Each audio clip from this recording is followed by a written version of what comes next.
Good afternoon, everyone. Welcome to another one of our Wednesday market reviews. My name is Stock Darts, and we will do the usual thing that we do every Wednesday, which is cover the four major markets. We're going to look at the S&P 500, the NASDAQ Composite, the Dow Jones, and the Russell 2000. Once we finish with that, we will take a look at the U.S. dollar, see how it's behaving, see how it's affecting gold, silver, and oil, and then from there we'll move on to any chart requests. If anyone in here has a chart request, feel free to add it into the chat, and I will get to it as soon as I cover the markets. If you like what you see here, if you're finding me on Twitch or if you're finding me on YouTube, you can always follow me at Stock Darts on Twitter. Of course, if you found me on YouTube, you know where it is. It's Stock Darts at YouTube. And then if you're looking for more content from me, if you like my trade ideas or the way I analyze the markets, go ahead and visit me at patreon.com/StockDarts, where I post weekly trades. Typically, I'll put up a post on early in the week on my watch list and what types of trades I'm looking to take during the week, and then sometimes I will update them as the week progresses, as well as having reposts of these Wednesday market reviews on there as well. Other than that, let's go ahead and get started. First thing we're going to do today is take a look at the S&P 500. As you can see, this week has been an interesting one. We finally got a pullback. Started last Friday and went into Monday with a big gap down, and then we've sort of been climbing over the last couple of days, but I think overall the market is starting to correct, and that's what we're seeing here at the moment. Give me 1 second.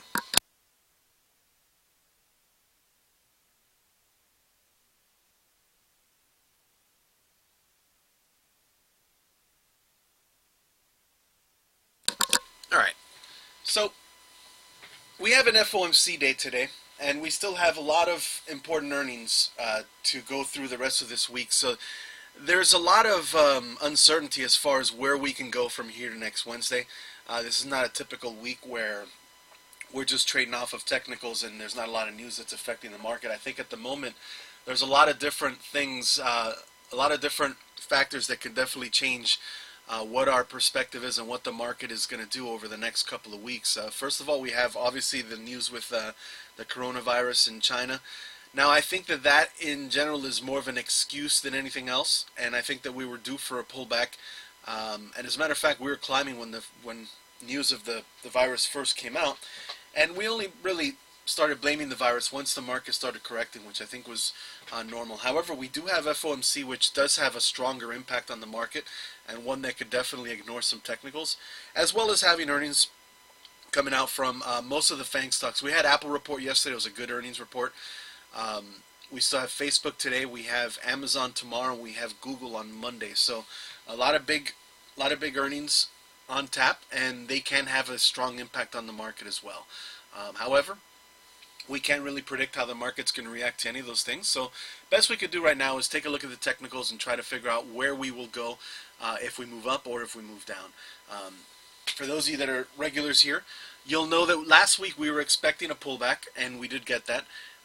We went a little bit further than I expected. I thought we were going to pull back just to the 20-pair moving average and possibly bounce from there. However, even though we overshot the 20, we're doing exactly what I was thinking we were going to do, which is pull back, and then once we had a quick pullback, we were going to bounce up, and then the strength of that bounce was going to determine, I thought, what the next step was in the overall market. And I think at the moment what we're seeing here is kind of a weak bounce, and this is a very typical behavior for what you see during a rising wedge in the market, which is what we've really had recently, right? Where we've had this, the market has been steadily climbing, and the action has been getting progressively tighter and more narrow in scope, which tends to lead to a quick drop and then a bounce back up towards that area. And then typically what happens there is you turn around and you come right back down and you start testing lower. So there is a chance that we will need to test the market's support levels a little bit more, and maybe even head down to the 50-pair moving average and possibly even a little bit further. Because if you really think about it, this rising wedge I just pointed out has been in place for most of the start of 2020, but we've actually been in an even longer, more prolonged rising wedge since really November, December of last year. And we really haven't gotten the correction we need off of that, which is typically a little bit more into the meat of that move. So there is the possibility that we need to come down a little bit further and retrace a little bit more of this move. But for now, we're going to look at the short term, and we're going to see. Let me delete that trend line. All right, so for now what we're going to see is exactly where we need to go and what levels we can trust as far as support or resistance are concerned. So of course resistance is pretty easy to tell. It's all-time highs. And really, as long as we come up and test those levels, I think we're fine. I don't expect us to go past them unless there's some really interesting news coming out of the Fed, which I'm not anticipating. But if they say something that the market really likes, then maybe we just climb right back up into new highs and then past them. But I suspect that even if we do get good news, once we hit those all-time highs, we're probably going to flag a bit before we move forward. But more likely than not, what's going to happen is we're going to continue to try to work on this bounce that we've been doing over the last 2 or 3 days, and we're ultimately going to roll over and head right back down. And really, the key level of support right now is right around or right above 320. As you can see, that was a nice temporary level of support as we were trying to grind out the price action and trying to grind out a move upwards during the end of last year and start of this year. However, it's also important because it's the 50-period moving average, which we have not tested since we started climbing strongly at the end of last year. If you notice, and we're going to go to the weekly chart for this, you'll notice what we've done recently is we've left behind a pretty important base or a pretty important range of consolidation that we spent a couple of years in. Those of you that are regulars, I know you've seen this picture before, but it's always good to go back and take a look and reassess where we are with respect to what we've done over the last few years. And I was angling for this, and I was looking for a breakout, and I thought we were going to get a strong rally, and I think that we're still in the midst of a strong rally. I don't think that this is the end of the rally that we're going to see this year. If you'll notice, the last couple of times that we had these big bases, we've had strong rallies off of them, right? You go back again, you take a look at the last time we had a strong 2-year base, and we had a good 1.5-year rally, and even prior to that, we had a strong rally as well, if my chart will cooperate. Give me 1 second while I wait for this.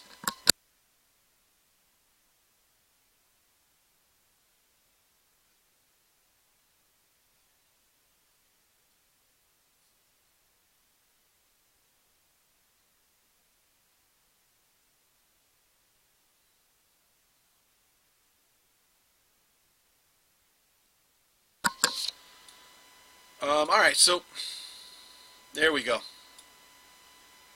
don't know why this is, if it's the website that's working slow or not. But the last time we had a consolidation also, we had a nice consolidation from 2011 to about 2013, and then we eventually took off and had about a 2-year rally. And same sort of thing happened here in 2015 to 2017. We had a nice 2-year base, and then we eventually broke out.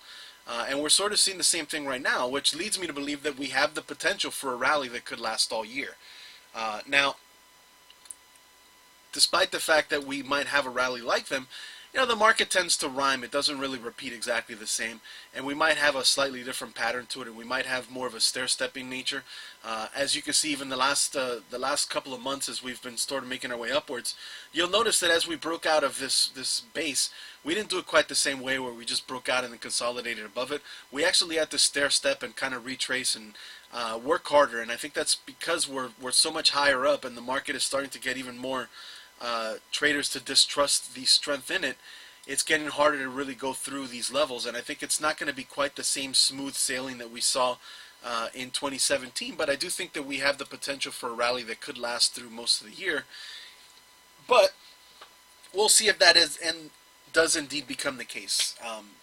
Like I said, I think at the moment what I'm seeing is lending itself maybe more to the potential for us to need to kind of consolidate sideways a bit and stair-step a little bit more before we go ahead and hopefully try to continue rallying as we've done in the past. Like I said, we have FOMC today, and if we react very poorly to it, then I suspect that 320 will be a stopping point, but we might need to go below that and head down even further. And I think the next real strong level of support is going to be somewhere in here in this 309 to 310 area, but the real critical support is way down here at 303. That's pretty far away. And I think as long as we're above 303, we're still in a technically intact breakout and can still expect to rally throughout the year.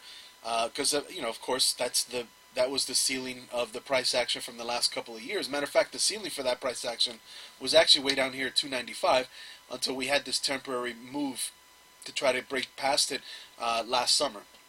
So, long story short, there's a lot of room for us to pull back and still be in what is technically a breakout market and still looking to rally. However, we don't really want to see a move obviously to that level. And typically when you have a strong rally like this, when you first breach the 20-period moving average, you tend to breach it pretty temporarily and you kind of come right back up. But as you start to breach it more and more repeatedly, what ends up happening is eventually you need the market to start to trade sideways. And what you do is you get this dance where the price action moves between the 20 and the 50.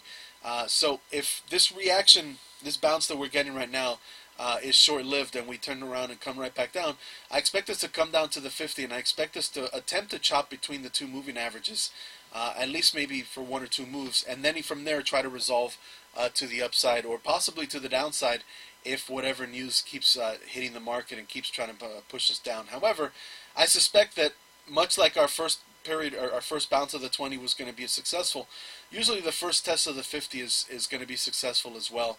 And considering the strength of the market right now and the underlying bullish intonations behind it, or underneath the surface, I suspect that we will get support at the 50 if we do turn around and run back over. Now, I know I'm not giving a lot of clear information today, but there are times when, as a trader, you could be more bold, and there are times where you need to be a little bit more patient and more cautious. And I think this is one of the weeks where we need to be a little bit more careful. I wrote that on Monday. On my blog post on Monday, I explained that I wasn't really looking to trade the market to the long side or to swing trade this week. I was going to just go ahead and take advantage of of earnings trades, and focus almost specifically or exclusively on trading earnings this week. There's a lot of names that are names that I like to trade, that are dependable, and aren't going to have any correlation with a market that is trying to find support.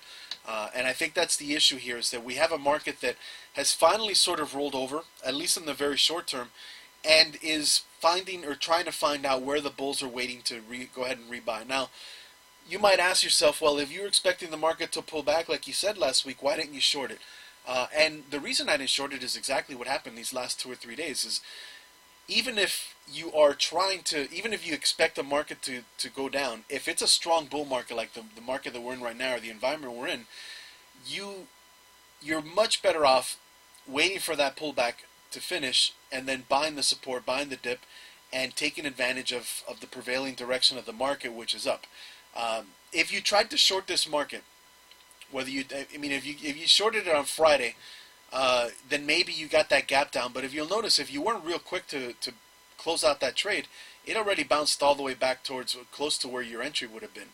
And if you would have gotten excited on Monday and tried to short it based off of the bad news and the weekend move and all that, well, you would have been underwater. You probably would have stopped out already. And the thing is, when you have a market that's this strong, there's going to be bulls waiting at every opportunity to buy it, right? If you go back and you take a look at what the price action was prior to Friday, we had that rising wedge. And what is the typical description of this? It's the buyers keep chasing the action higher because there's no selling impact, there's no supply, and buyers just keep getting more and more impatient to go ahead and enter this, and they just keep getting in higher and higher. Now, yes, this is typically something that ends up dropping swiftly because the weaker hands that buy it are going to be the first ones to cave in and drop once the market starts to drop. However, you have a lot of smarter money that's waiting to buy this, and you have a lot of buyers that didn't want to chase, that feel like they're missing out on this move, that are waiting for a drop to buy it. So what's going to happen is you're going to have the really impatient guys that were trying to wait, and they buy that first drop on Friday, right? And so we had that move, just that quick move up at the end of the day to try to rally. And then what happens? We get a bigger drop on Monday, and right away you have a lot of buyers that have been waiting out this rising wedge, that finally say, all right, it's my opportunity to get in. I finally can get in on this train. And that's what we've had over the last 2 or 3 days, is we just keep getting people to go ahead and try to buy it, especially if there's overnight news that gaps the market down. And so even if you were expecting a short, this wouldn't have been an easy trade to take. Matter of fact, it would have been a very difficult trade to take. And I think that's one of the keys when you're trading. It's not just predicting the market or trying to guess which direction the market's going in. It's making sure that you put yourself in a position to succeed with the trades that you take. And in this particular case, with the market as strong as it is, trying to short it here, trying to get cute at the tops or trying to get cute at pullbacks is not going to be conducive to a good profitable trading account, because very often these pullbacks are only 2-day things, or 2 or 3 days, and then you eventually get that bounce right away. And if you didn't time it exactly right, then you end up being underwater on that trade, when in reality it's much easier to just go ahead and buy it and let the market's prevailing direction go ahead and take you on a ride and erase maybe some of the inefficiencies that you might have in entering your trade or even exiting. Because if the market is going to go up 7 out of 10 days, then you could be wrong a little bit on your entry, because you know it's going to keep going up. Where if it's going up 7 out of 10 days and you're trying to short, well, you only have 3 days to maybe get your trade right, as opposed to 7 if you're trading to the long side. Hopefully that kind of explains it a little bit easier. But the idea is you want to, I don't want to say that you shouldn't counter trend trade. I think counter trend trading is fine in certain situations. But in this particular case, where the market is strong it is, I think the counter trend trading you want to take is trading counter to the short-term pullbacks and buying those as dips. However, with this week, with all of the news, all of the earnings reports that were coming out, and with FOMC, my focus has been on earnings trades, because they are not correlated whatsoever to the market. An overnight earnings move based off of the earnings report is very, very, very lowly correlated to the market, and it makes it much easier for me to trade while I'm waiting for the market to give me better conditions. And so for this week, just a quick heads up on what we did on Monday, last week we did the same thing, and we looked at Netflix, and I already kind of went over this trade last week, but we were looking for Netflix to stay within this white zone, and it did a good job of that, and gave us full profit on our trade. And this week, the one we focused on yesterday was Starbucks, which is still within our profitable zone. We're actually profitable, and we are probably going to close out this trade early or pretty much in the afternoon, almost probably when I'm done with this market stream, under the assumption it doesn't make a move back up. If it rallies into the close, then I might hold it into the next couple of days. But right now we've got about 50% profit on it, and it's doing pretty well for us, and I don't want to turn this into a loser by trying to wait till Friday. So if this thing continues to threaten the bottom of our range, then we'll go ahead and close it. Now if we get a rally and we start to trade back above 86.50, or start to get back into the 87s, then I'll hold it, because Starbucks is not really a very volatile name, and I think I can give it a point buffer from day to day. But if it stays right around where it is right now, we'll close it out, take our 50% profit, and be fine with that. But overall, another successful trade for us. And what I like about this, again, is that it's a trade that takes maybe 1 or 2 days to fully realize, and you don't have to worry about what the market's doing. It's going to do its own thing. Apple was another one that we looked at yesterday. I ended up not taking the trade, but as you can see, again, it stayed within what we were looking for, and would have been a successful volatility sell if we took the trade. But I found that it wasn't quite as reliable as Starbucks, and so I stayed away from it, and I'm okay with that. But overall, Apple did pretty well. Now, the interesting thing to note is Apple did have strong earnings, and it didn't really push the market up with it. So that's something to keep in mind. Even if we do get good earnings reports out of Facebook or out of Amazon, if the FOMC news or the coronavirus stuff keeps depressing or pushing down on the market, we may not get a rally even if those names report well. So that's something else to keep in mind. Now, spent enough time on the S&P 500.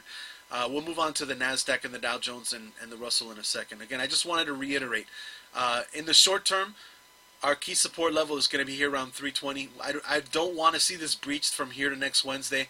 That would be the 50-period moving average, and FOMC news would be pretty bad if we go ahead and lose that. I expect FOMC to be kind of a non-event as far as FOMC days go, but I might be wrong on that. So I'm going to be wait. If you're looking to swing trade and you're looking to try to figure out what the next move is, at least wait till FOMC is done and try to get a better gauge for what the market wants to do from that. Obviously, 333 or so is going to be our resistance. And if we lose 320, if we start to slice through that 50-period moving average, then I expect the price to come down here to the 312 to 310 area. And from there, we should get some support, at least in order to go ahead and retest the 50 as we come right back up to meet it. But again, I don't really expect that at the moment. But you do want to be prepared in case that is what ends up happening. All right, so here's a look at the NASDAQ. Again, it's the very same thing is the S&P 500. We've got that rising wedge. We finally have the break below it. This is very typical price behavior. This happens very often when you have a rising wedge, right? You have a rising wedge, you get a sharp drop from it, you get a bounce that usually falls short of the top, then you come back, and then from there, now, it looks like a topping pattern, and it can result in a top, right? It could end up being, if we have another swift drop and then eventually we lose this 210, this could end up being kind of a topping pattern where we need to head back down and head much lower. However, more often than not, what happens with these, when you have a very strong rally, is you get that drop, right? And then you get the kind of the weaker bounce.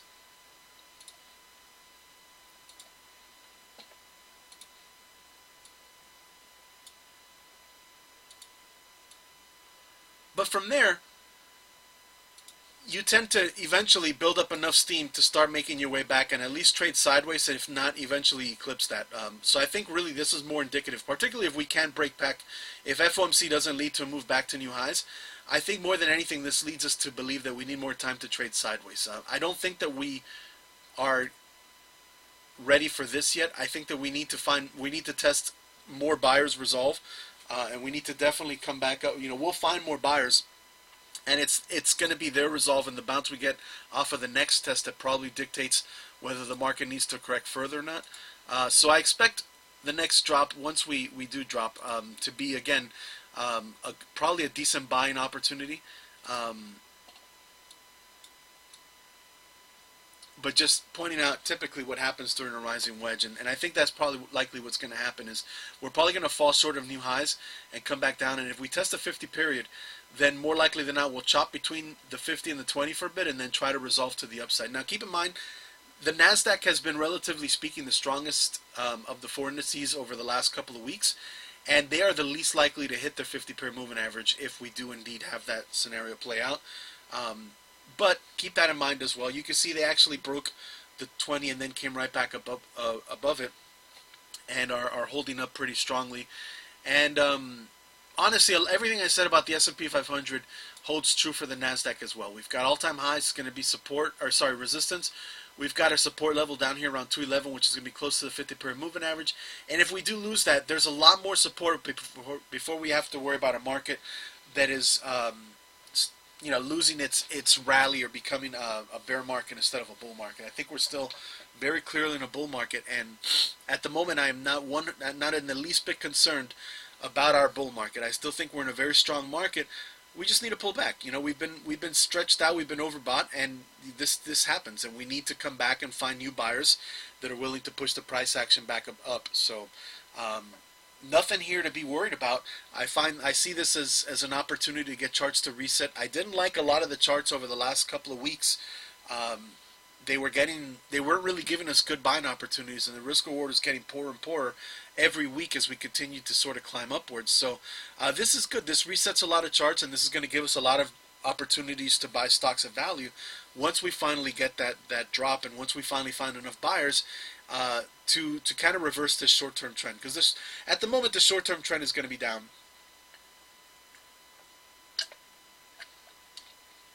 And until that shifts, we should just be patient and wait for better opportunities. And maybe by next Wednesday, we'll have a clear picture of what's going to happen, and we'll have a better idea. But for now, I'm still waiting it out. I'm still focused on earnings names. I'm going to take a look at Facebook today, and possibly Tesla, and maybe trade those. But I won't really be focused on trying to swing trade at the moment. And I'm going to wait again, like I said, until we get a clear direction out of the market and we finally have this pullback kind of come to its conclusion. I think we're still in the middle of this correction. I don't think that this bounce here is going to be enough to reset the price action that we've seen over the last couple of months. I think we're going to need a little bit more correction before that's done. Now, if we look at the Dow Jones, you're going to see basically the same pattern, only a little bit weaker, relatively speaking. You can see the Dow Jones already. It sliced right through the 20. It came up and tested the 50, and it's already doing this chop between the 20 and the 50. This is typically what you'll see when you have a stock that's trending upwards, when you have the two moving averages moving up like a train track, right? The 20 and the 50 parallel beneath it. A lot of times, when you do get these pullbacks, you'll have the stock come up and test the 20. Typically, you get a bounce off the 20 before this, but in this particular case, we went straight to the 50, and now we're chopping between the two. And more likely than not, we probably need to come back and test the 50 again. You'll notice we already tested our lower level support level, which is 283, which is nowhere near being done on the NASDAQ and nowhere near being done on the S&P 500, right? So you can see the same pattern with different degrees of strength based off of the three, right? So the NASDAQ is the strongest, the S&P 500 next, and the Dow is the weakest. As you can see, the rising wedge, we already had the drop. We've come back almost to the bottom of that rising wedge, and we're already kind of chopping between the 20 and the 50. So overall, it's just showing a little bit more weakness compared to the other two, but it's doing the same exact thing. And the analysis is going to be very similar. We're going to have resistance up here around all-time highs, which is pretty critical. I don't think we're going to bounce. I don't think our bounce is going to get to there. I think we're going to probably fall short and come back down and test these levels of support and hopefully hold them even on the Dow Jones. Even though there's a lot of room for the S&P 500 and the NASDAQ to pull back, I wouldn't want to see the Dow Jones start to technically give us signs of a breakdown and signs of a failed move upwards. I don't really, this is one of these things. We've had a nice pullback, but if we start to go backwards and start to lose these levels, if we lose the 50 and we start to head back into this area, that's not really a great sign. Even if the other two indices don't do it, it shows a market, again, that probably is going to need a lot more time to trade sideways rather than get that strong rally like 2017 that I've been kind of hoping for. So we'll see what happens here, and this will be an important one to watch over the next couple of weeks. But I think the key right now, as it's been for a while, is IWM.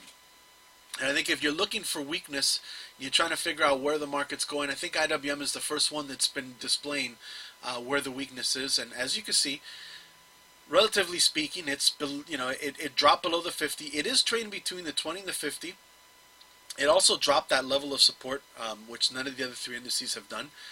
And it was weaker even to begin with. We didn't get a rising wedge. We actually had a steady channel and then a breakout and then a failed move upwards, right? So this one's trading in a very different manner. And it's unfortunate because it's telling us that traders still aren't fully on with taking risk. Of the four indices, and the reason we look at these four major markets is that we want to analyze the attitudes of traders. And right now, the small caps, which is typically the more volatile assets and the ones that are the riskiest, are performing poorly again. And that shows the traders aren't really fully on board with taking risks. If we were in a strong market with traders kind of throwing caution to the wind and just trying to get as much profit as possible, they would be taking advantage of these small caps, and this would be showing relative strength to the other three indices. And we're really not seeing that, and we haven't seen that for a long time. I think that this has been a very weird bull market that we've been in really for the last 10 years because there are so many traders that are still scarred by that drop, and the crash that we had in 2007, 2008, that they've been very distrustful of this market, and they've had one foot out the door pretty much the entire time. And because of that, we haven't really fully been behind getting these small caps to move upwards. And it's only during the times that they've done really well that the market has had really strong rallies. Now, that's not to say the market hasn't rallied without the small caps, because it has. It has for quite a while, and it may do so again even this year. So more often than not, I still trust the S&P 500 and the NASDAQ more than I trust IWM, but I want to see IWM kind of catch up. I want to see them print new all-time highs, and I want to see them start to trade along with the other two. And I think if we do, then we could get a rally that could last all year like we saw in 2017 or like we saw in 2013, 2014. If the small caps continue to chop sideways, if they head back down to the 150s, so say 159, 158, then I think that's very indicative of a market that's going to spend more time trading sideways, and means we're probably going to be more along the lines of a stair-stepping market rather than one of these straight channels up that never pulls back. And so that's something to keep in mind, and it's one of the things that I'm really looking at IWM for right now, is to try to figure out not so much on the overall health of the market as much as the behavior that I expect to see out of the other three indices. Because we've had IWM fall to new lows and the market still holds up. So I don't want to say that if IWM falls here and starts to head back lower, that means that the markets in general are going to roll over. But I think at the very least they will it will tell us that the markets are going to have to go slower and start trading sideways and build up more steam rather than get one of these channels that just keeps climbing upwards for 6, 7, 8 months without any interruption. And so that's really the key right now. So as far as the levels we want to watch on IWM, obviously the 50 period and this 163 level is pretty critical. We've already breached them once, and really we want to hold above them. If we fall below them, then really it comes down to 158. We cannot lose that level. If we lose that level, that's going to put a serious dent on the possibilities of a rally for the rest of the market as well.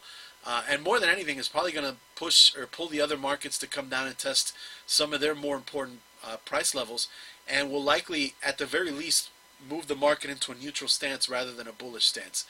So we don't want to see that. What we want to see right now is some relative strength come back into IWM, where it holds up and starts trying to climb while the other three indices trade sideways.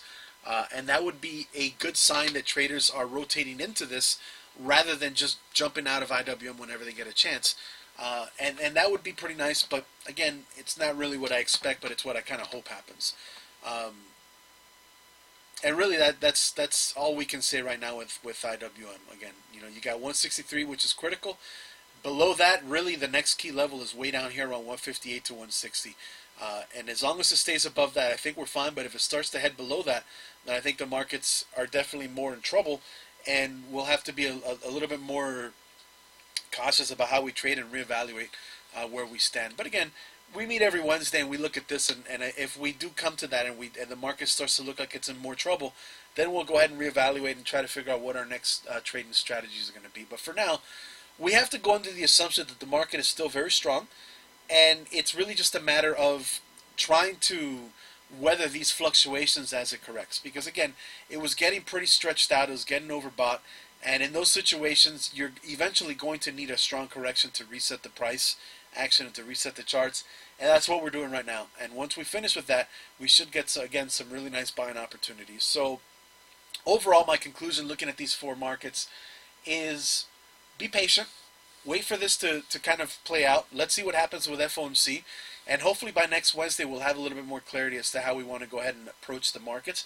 and we'll have a little bit more of a conclusion to this correction that we've started, which I expect to be short term. I don't expect it to be anything really long or played out. I think it's just something that we needed to reset after those rising wedges that were really starting to push the boundaries as far as how overbought we could get.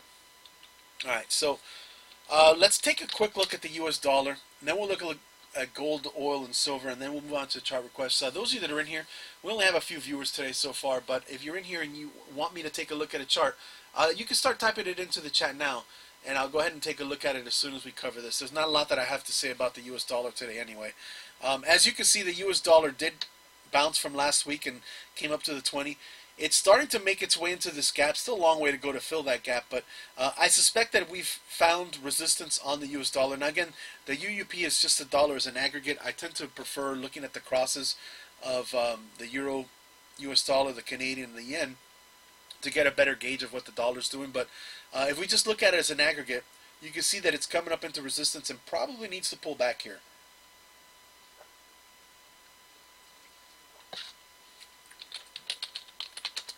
The chart that has the most impact on the U.S. dollar is the euro-U.S. dollar cross. This one's priced in euros, so down is good for the U.S. dollar, and up is good for the euro. And as you can see, the U.S. dollar has had a strong rally versus the euro. However, the euro has come up into some pretty good support here, and I expect it to hold in the very near future, if not starting from today, as we start to form a bottom here. Because again, I think that the euro has done a good job of bottoming out after what was a pretty long and drawn out downtrend. And I think that it's trying to bottom here still. I suspect that it has bottomed, but it could, if you look at it in the long term and the way it's played out, this could still be just another leg down. So it's important to keep an eye on that. But I suspect that the euro has eventually sort of stabilized here, and it's probably going to come up and try to bounce back to the 111.8 area here. But we'll see what plays out. But at the moment, you can see the U.S. dollar is starting to get a little stretched down. It looks like it's going to find some the euro is going to find some support here and try to bounce. And I think the nature of that bounce will let us know what the next move is on this and whether it is going to base out further or whether it needs to head down lower and start testing some of these previous lows that it had. And if that's the case, then maybe I'm a little premature on this idea that it's bottomed out and maybe it does need to head lower. But I think at the moment I'm going to assume that it's basing out, and if that's the case, it's kind of close to support here, and is probably setting up for a bounce trade in the near future. Now again, if, the FOMC statement, it has a strong impact on the market, but it has an even stronger impact on currencies. So whatever comes out of the FOMC statement is going to have a strong impact on what we see out of these currency crosses as well. So keep that in mind. And after today's close and probably into tomorrow's open, we'll have more clarity as to how we're going to go ahead and move with the currencies. If you take a look at the US dollar versus the Canadian, you'll see that the US dollar finally bottomed out. It was looking pretty ugly as it was starting to breach some key support zones and head lower. And it's making its way back into this base that it's been kind of printing over the last almost a year now. And it's right in the middle of that. So there's just as much potential for a move back to 133 as there is a move for a move down to the 129.5 or so area. And I think at the moment it's kind of right in the middle, and there's really not much we could do as far as trying to figure out a trade for it. I think, like I said a minute ago, FOMC is going to have a huge impact on what happens here, and I think for now there's not much we could do with this until we see what happens with the Fed. And I think it's going to be the same thing with the US yen. It's actually pulled into support and setting up for a decent bounce opportunity here. But with FOMC on the horizon, I think I'd wait and see what happens with FOMC with the Fed statement before I go ahead and try to figure out whether this is a buying opportunity or not. As you can see, it did a good job of setting up a nice base here. This was a nice inverse head and shoulders, and it broke out, but it's really struggled to move beyond that. And as a matter of fact, has printed what is typically, this is kind of a rare pattern, one of these broadening wedges, which shows a lot of indecision here. And typically you need this to kind of reverse. You need the volatility to start to contract.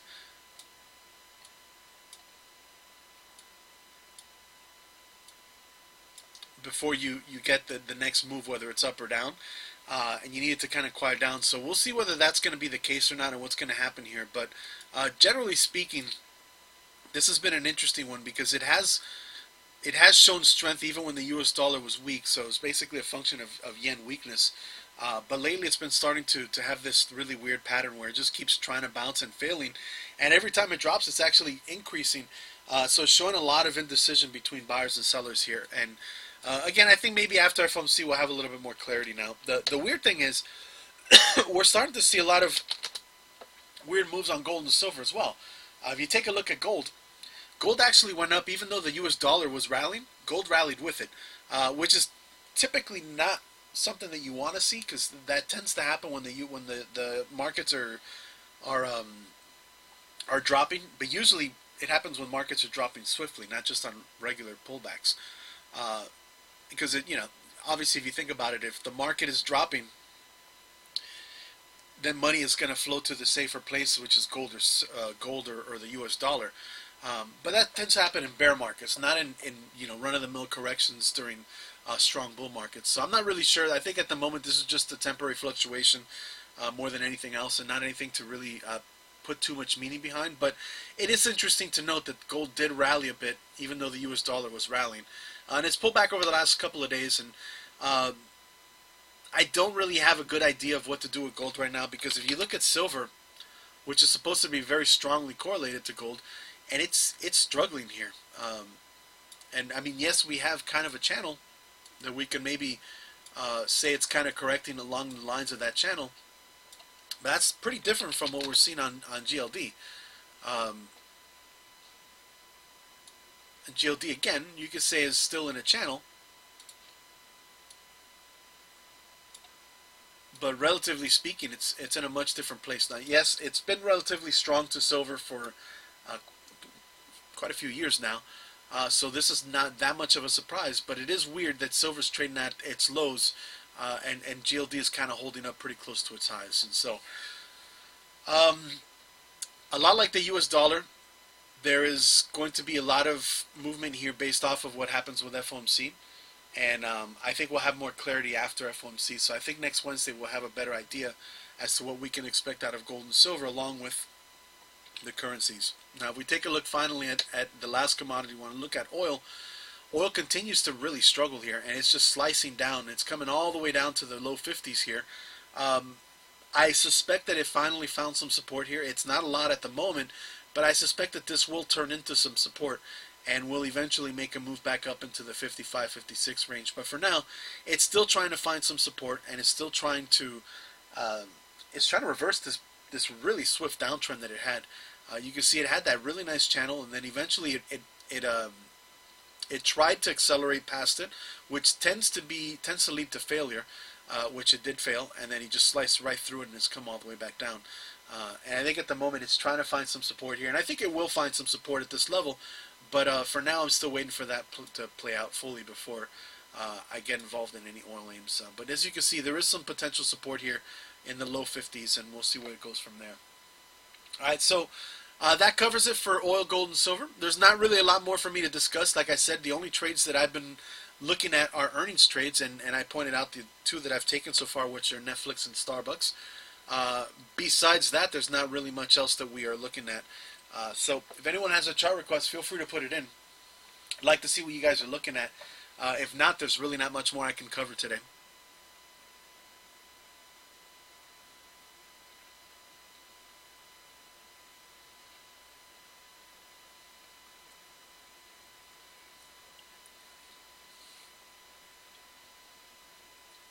Alright, well that looks like it covers it for today then.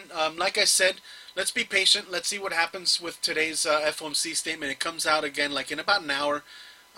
And typically, you don't want to overreact to the first move on FOMC. There tends to be a couple of retracements on it, so it's more important to see how we close today and how we open tomorrow. And that should give us a better idea as to whether the FOMC will impact us, and if it does, in which way it will. Other than that, I hope you guys have a good rest of this week, and we'll meet again next Wednesday.